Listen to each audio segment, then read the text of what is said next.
I know of a guy in Africa, very interesting story. A man that used to work in a political party. He was part of a political party in Africa. You know how it rules. Political parties in Africa, usually it's about who's been there for the longest time. Those are the people they respect the most. He was a young man. He participated quite a bit, worked hard, but many times he was treated unfairly, spoken to, very disrespectful way. In Africa, and most black people, I believe, respect is one of those things. You can never chat back to an older person. You cannot answer back. You cannot say no when they ask you to do something, because then you come across as disrespectful. I don't know if this is justified, but I find it's completely unfair in many instances. So he felt like he was being undermined, spoken to in a way that was not appropriate at many moments, many instances, and yeah, he could have made a choice, like many of his friends, to leave the political party, because some of the times he was not treated fairly in terms of money, payment, in terms of general treatment. He felt like he was being neglected. Many of his mates, many of his friends left the political party because they were tired. Okay, I'm not going to be treated this way. One of those feelings. You can't talk to me like this. You cannot treat me this way. I will not tolerate this type of treatment. You know what I mean? And I firmly believe that sometimes you need to do that at the right time. If you're going to leave or be angry, you need to be angry with a justification. This man stayed in a political party in spite of all the difficulties he encountered, the disrespect, the entitlement, the lack of consideration he was subjected to. He stayed. Many years after, he emerged as a new contender in politics in that country. And he was the president of the political party. And he was a respected person. And he was very successful. He came up being the second biggest political party in the country. Yes, as opposed to the political party where he came from. Do you know what happened? What happened is very clear. Instead of running away and fleeing and being angry like everybody else and saying, you cannot talk to me like this, you cannot treat me that way, and pissing off too early in his career, he waited and learned.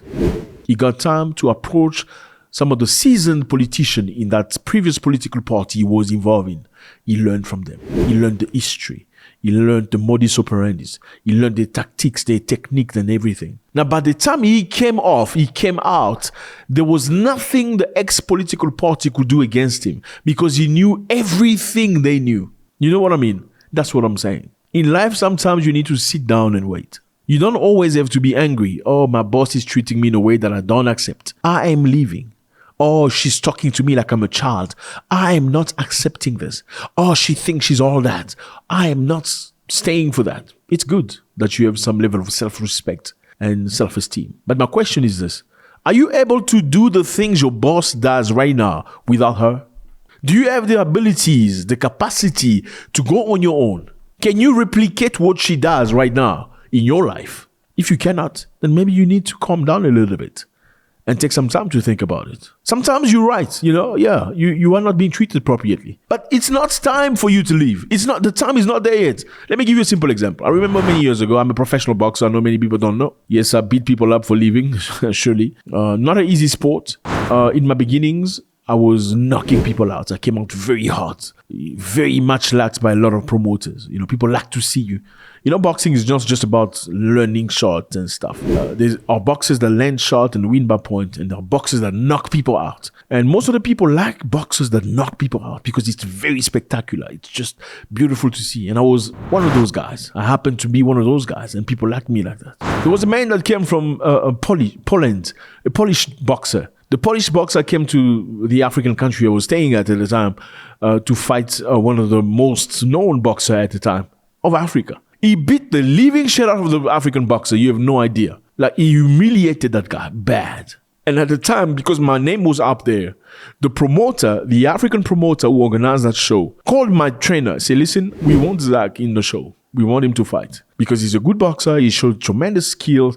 He looks strong and he's very marketable. We want him to fight this guy from Poland. I was very excited because, dude, I was broke like hell. I was looking for money. I wanted some money, I was like, if I fight a Polish guy, I'm going to get paid in dollars, dude. And I'm going to change my life, at least for some time. I was very excited. My trainer at the time, a old white man, said no. My boxer is not fighting that guy because I believe he's not ready. He didn't tell them, but he told me, you are not ready to fight this guy. I was like, what? I've come a long way from my country, looking for a better life. I'm trying to beg things for myself. I want to make things happen. I want money. And I know if I fight this guy, I'm going to make money. And he was, you are not ready to fight this. I'm not going to let you do it. If you want to do it, you're going to do it by yourself. But I couldn't do it by myself because I was contracted to this man. He refused. I was sad. But then later on, I came to the realization of what he did. This guy protected me because that man would have damaged me at that time.